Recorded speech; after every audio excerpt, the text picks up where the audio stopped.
Deer tracking services, training stalkers and their dogs to track wounded deer.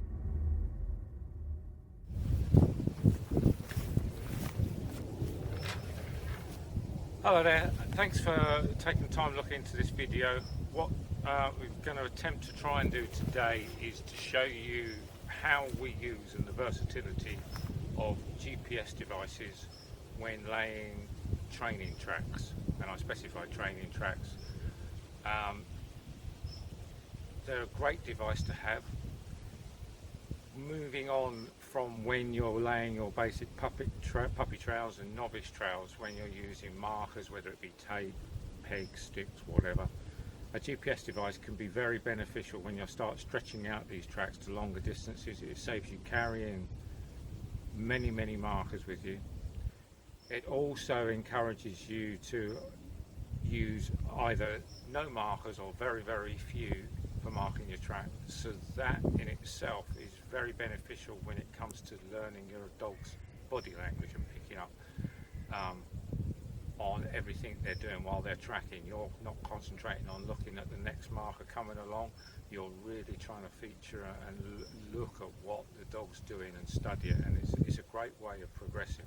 Like I said, it's also got the versatility where you're not carrying so many track markers, and it just makes things a lot more convenient for you. And so what we're going to try and do is we're going to go through 3 different devices that I got and use.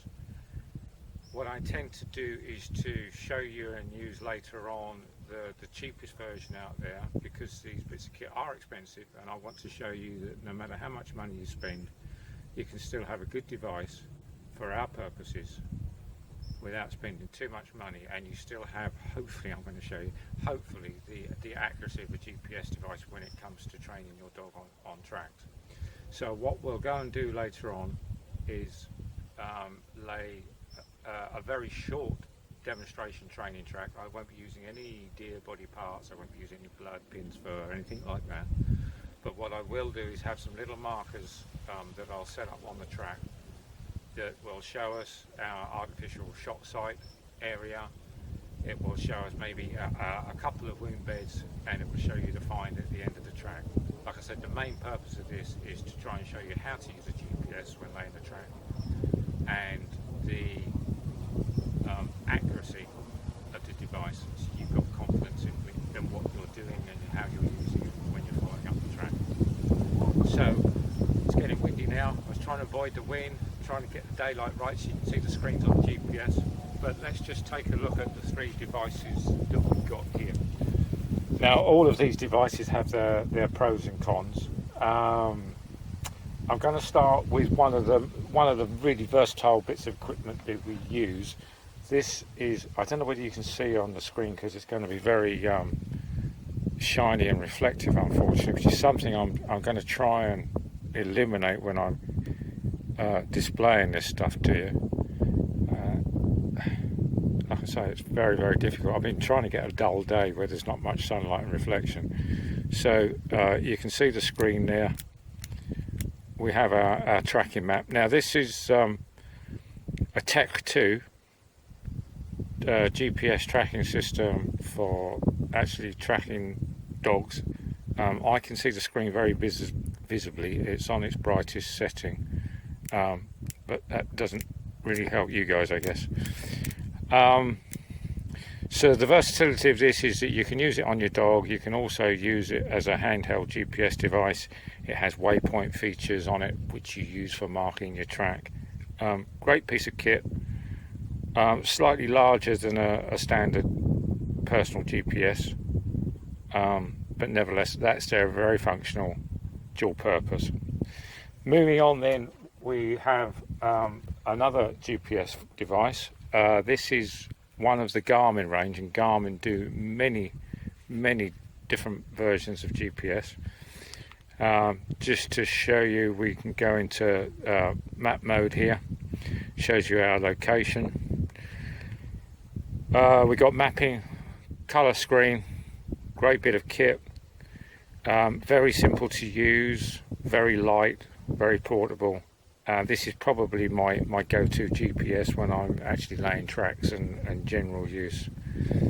very quick to use. Just to give you an example, to mark a waypoint, you've got a little joystick button. Just press it once, you get a screen coming up to mark waypoints. It's got done at the bottom. If you wanted to add in there like a title of it, you're welcome to, but I just use it as numbers. Click for done, and that's marked up a little waypoint there, 002. So that's the Garmin eTrex 30. And then going on to the one that I tend to use for the process of this demonstration, because it is probably one of the cheapest out there on the market. I'm not even sure if this model has been preceded now. So you do get a very basic screen, and that's what I mean by basic. You just pretty much get a little arrow. The functionality is exactly the same. I'll just show you to mark a waypoint. You just press the joystick button down. You'll get the similar screen coming up to that which you've just seen on the eTrex 30. You've got done down there. To lock it in, you can change and add notes to any of these waypoints. So we just press done. This is a little bit of a sluggish device compared with the eTrex 30 and the Sport Dog Tech 2, but nevertheless it does work. So there we go, you see we've got our waypoint 004 mark there. So this is the handset that we're going to be using to lay our training track. Like I say, it's probably about the cheapest Garmin out there on the market, but nevertheless a great bit of kit, and I'm just going to try and show you that no matter how much you spend, they're all pretty accurate devices. Right, we've now moved on into the woodland, and we're coming to our first point of reference, i.e. our shot site. That's our first place that we're going to mark. So just so that we can see clearly when we follow the track back up and we see hopefully how accurate the GPS system is, I'm going to put a little marker up here, i.e. shot site, simple as that, like so. That'll do us. So that'll give us a good idea of how accurate it is when we're finding the shot site and we're starting off on our track. So the next important thing is to take your GPS, power it up, reset all the functions on it, so you're starting from scratch. You're going to have new waypoints for this particular track, new trip meter settings so you know the distance of your track, etc. So we'll now cover that. Like I said, we're using the Garmin eTrex 10, which is probably the entry level, I think, of the Garmin GPS devices. So what I'm going to try and take you through, if you can see on the screen, the basic settings that we're going to use before we actually make a start. So we're going to go into Trip Computer. There's a little joystick button below my thumb. Press on that. And then we've got a little menu button on the side here, and we're going to reset the trip computer. Okay. So reset trip data, that's the one that we're going to use. So press the button again. Are you sure? Yeah. Like I said, this is a little bit sluggish. And sometimes you have to give the button a double tap. So to return, there's a back button here. Okay.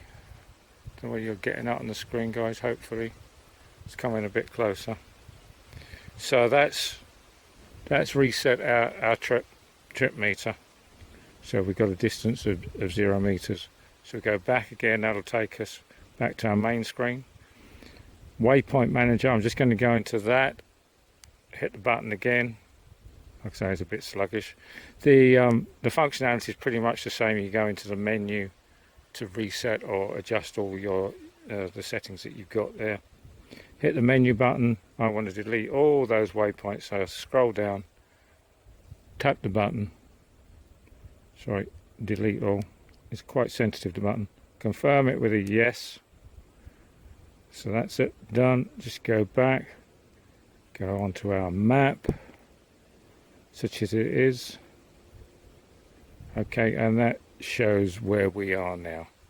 I think you can just about pick that up on the screen now. So what I'm going to do, we're on 0 meters, so we haven't traveled anywhere. As you can see, just on the tree, we've got our shot site point marked. So to mark the first waypoint where that shot site is, just get that screen right for you, press and hold the button down, you get your waypoint page come up. So it's the first waypoint. You can change it if you want, and we just hit the done button. Okay, so press your joystick button quite securely, there we go, and we've got 001 marked as our waypoint. So that's our starting point, that's our shot point. Now you can scale the screen size up on this. We've got it set at 5 meters showing on the screen, but there is a button on the side here which goes up and down, where you can see it extends the range out 30 meters or so. So because what we're doing is in close proximity all the time, I like to set it on minimum, which is 5 meters on this device. So what we'll do now is we'll go ahead and we'll mark out the rest of the track. When we come to a waypoint, well, our next feature, which is going to be a wound bed, I'll mark that as a waypoint. That'll be waypoint 2. Okay.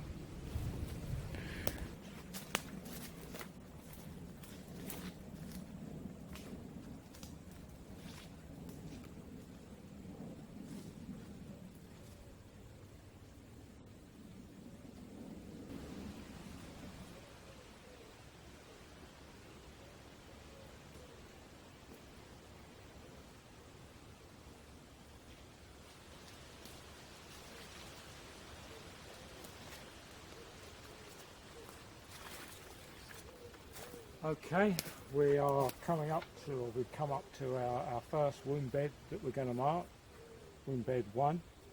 So I'm going to put a marker on the tree, which is normally where we would create a wound bed, of course, but this is us. So just pop that on there with a peg. There we go, wound bed 1. And then what we'll do is we're going to mark that waypoint again with the GPS. So I'll just get it on the screen now, hopefully. So we're going to hold down the joystick button, long pause, there we go. So we got waypoint 2, we want the done, which is the next one, because we're just going to use 1, 2, 3 and 4 as our waypoints. We're not going to tune them. Like I say, sometimes, and there we go, we got waypoint 2 marked. You'll see some zigzagging around when I'm marking the waypoints. That's where I've just been setting the camera up so you guys can have a better view of what's going on here. But the actual waypoints are what we'll be going for when we're doing the track. Okay, so on to the next one.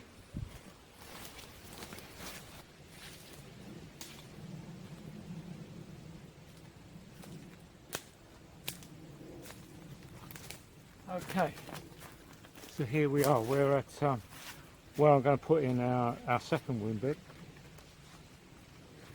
which is wound bed 2.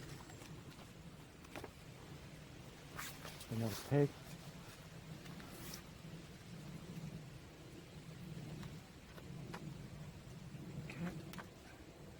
So that's wound bed 2.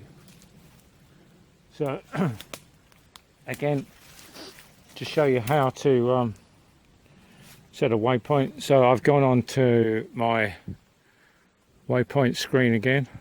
There we go. So this will be the third entry, which is at the top. This is our wound bed 2. So I'm going to click done. But to bear in mind, what I want to do to show you the accuracy of where we can turn and move around in the woodland, and the GPS will put it up. This particular wound bed is also going to mark a left-hand turn as we're coming down the track. So we're going to head off in that direction.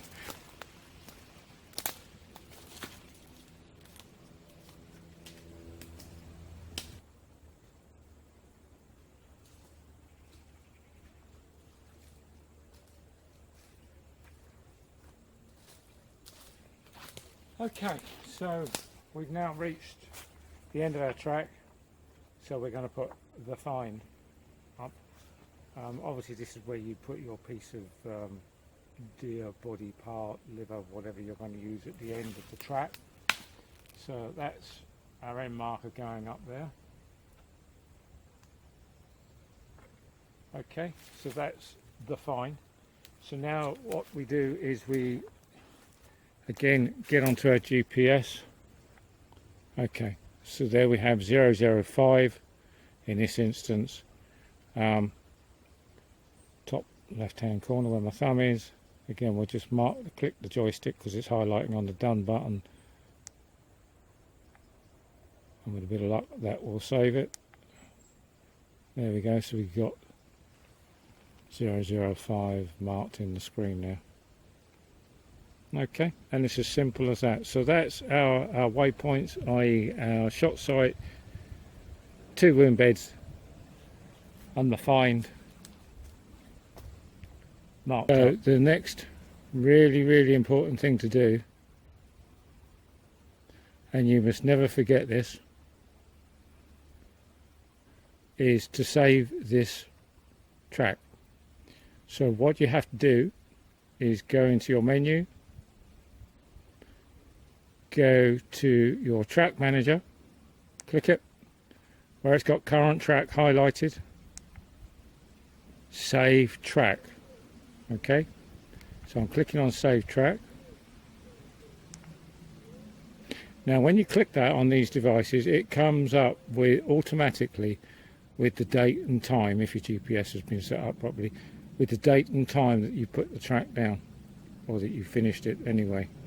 So you do have the option that you can enter a name and put in any name for the track that you want to. I'm just going to go for the date and the time so it's easy to follow up. If you're putting down many tracks in a day, you can just get the right time.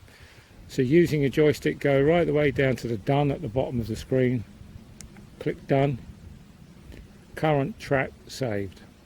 Do you want to clear the current track? I go yes, because otherwise it's just going to show us a big path of everything that we've done. So what I intend to do now, we've been through all the markings on the GPS, and we've done it for the camera, and we've been flapping around and zigzagging around so you can get the best view of what we've been doing. I'm now going to go and re-walk the route from the start, putting in all the waypoints as I go along, as I would do if I was tracking on my own properly, or should I say laying the track down on my own. So then we should have waypoints marked from 001 right through to 004, which is defined, without any disturbances or anything else in the way. The other reason I'm going to do in that is because on the map screen it will show you absolutely everywhere I've walked when I've been putting this track down, so it's a bit of a zigzag of breadcrumbs. What I want to do for you is that when we follow it up and you can see what we're doing, we've got a direct route on the screen that doesn't confuse you, hopefully, so bear with me. Right, if you can imagine, we are now back at the starting point. In the distance there you should hopefully be able to see a little bit of red tape or orange marker tape with our shot sight. I'll pull the GPS into view. So what we're going to be looking is going into our track manager and finding the track that we've just laid, which is this one here, date and time. The observant of you may realise that the track times vary and stretched out. That's because we've been filming and such like, so please dismiss that. So what we want there is view map. Okay, so that is actually our track that we have laid down. That is the whole track, and you can see on the top of the screen it's marked it as a distance of 163 metres. So we now want to follow that track up, so we just hit the go button, and you can see in the bottom left the default on this device is 50 metres for range on the map screen. I want to reduce that down, so I'm using the button top left with my thumb, bringing it right down to 5 metres. That'll give us more accuracy on the map. So you can see the big arrow in the middle is us, where we are at the moment, and 001 is our shot site. So we are going to hopefully walk towards 001. Things should change on the GPS as we get closer. There we go. So what we're looking for is to get follow that arrow to our waypoint of 001, and you can see that we are pretty much on it, bearing in mind that our screen sizing 5 meters on that little bar, so it's probably showing we're about a meter off, probably at a guess, which isn't bad accuracy. What we're going to do now is, if you look at the big thick line going diagonally bottom left to the bottom right, that is our track that we need to follow. So I'm going to take this really steady because it's going to be handheld and probably a bit wobbly. So we're now going to head off to 002, which is our first wound bed. So this is the important bit for you guys. You see the arrow is now on our track, and it updates every so often, every few seconds. This is general settings that you can use in the device to get it to update as often as possible. So you can see probably half a metre off the track at the moment from where we actually walk. That's not bad going. So again, that gives you the opportunity to watch your dog and read your dog.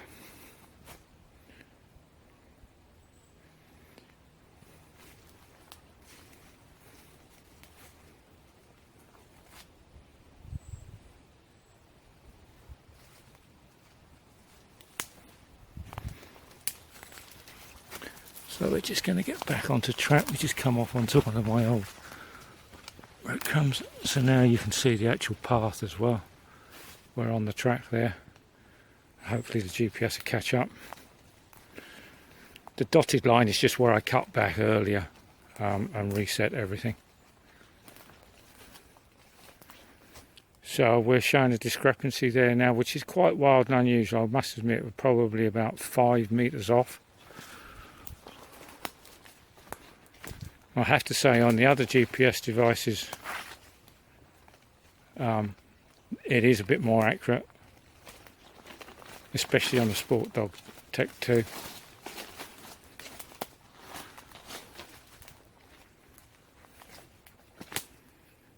Okay.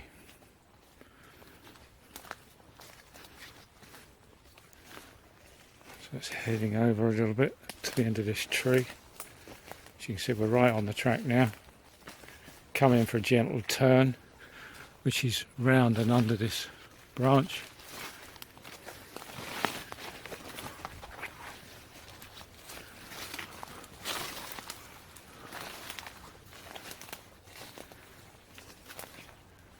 So coming under through this branch.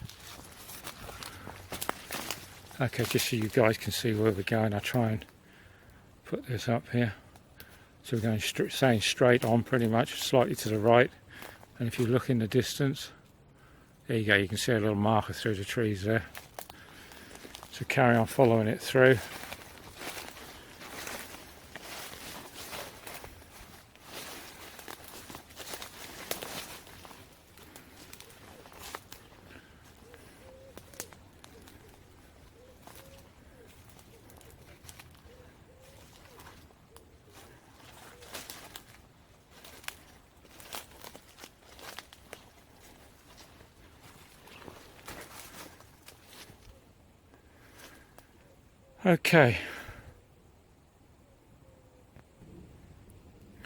Okay, so that showed us we were spot on the track, and that put us right on the money. So we're now head off to the next location.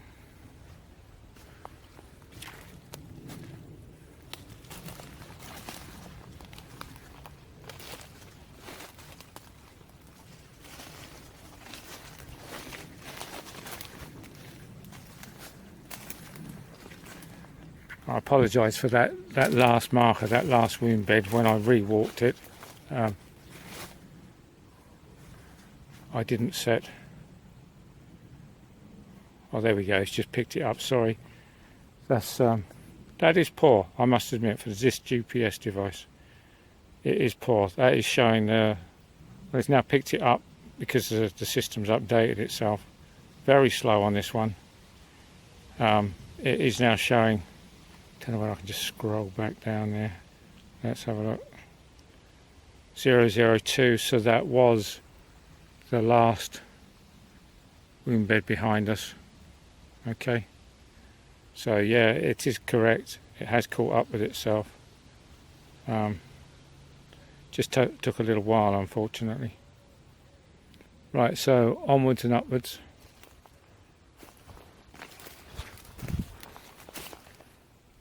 I guess this is the hanging on this is probably something to do with the tree cover as well, with reception on the Garmin being a little bit sluggish. So you can tell I'm slightly off track here, checking the GPS. But again, the update speed, as we've discovered, is slow.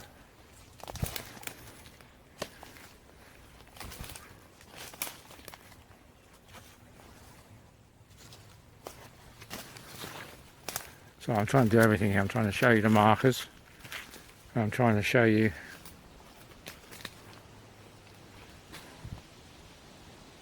where it's saying the next one is. So we need a bit of an update there. There you go. Again, a little bit sluggish. It's saying we're probably just over 5 meters from this marker. I'll just come through there. Okay. So there we go, wound bed 2, which was, if it's going to focus on it, is 003. So it's also, what is good, it's showing us that the left hand turn is there, which is a great thing.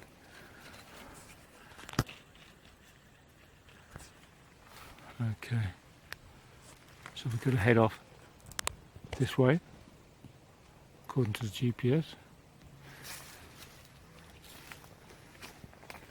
Now turn.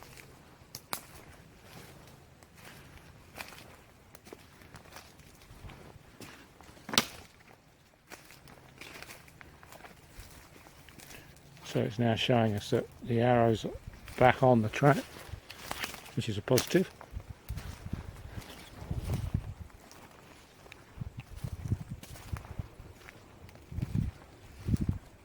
Yeah, I have to say, a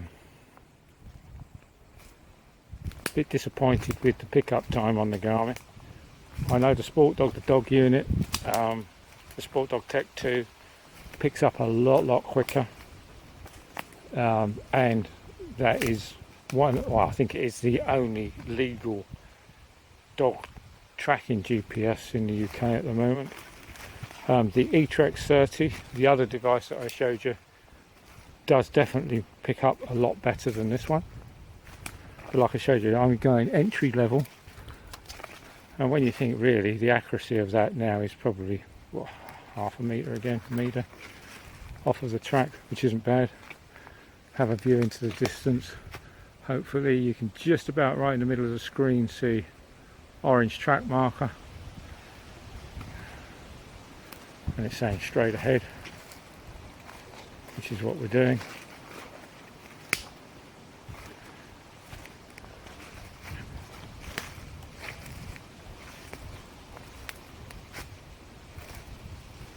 So there we go.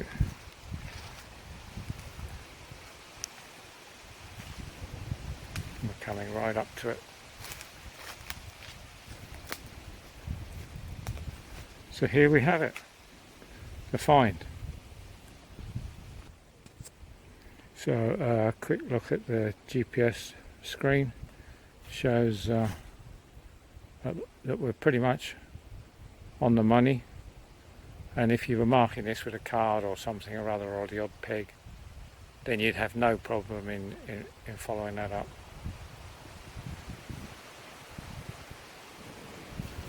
So there you have it, a very quick, well, fairly quick and brief basic introduction to using a GPS device for putting down your training track.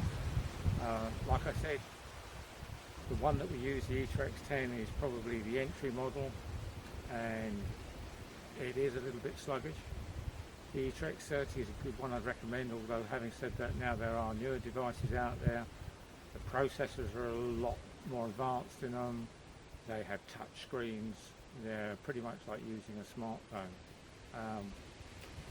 but I like my Etrex 30, which is the mid-range one, and the Sport Dog Tech 2.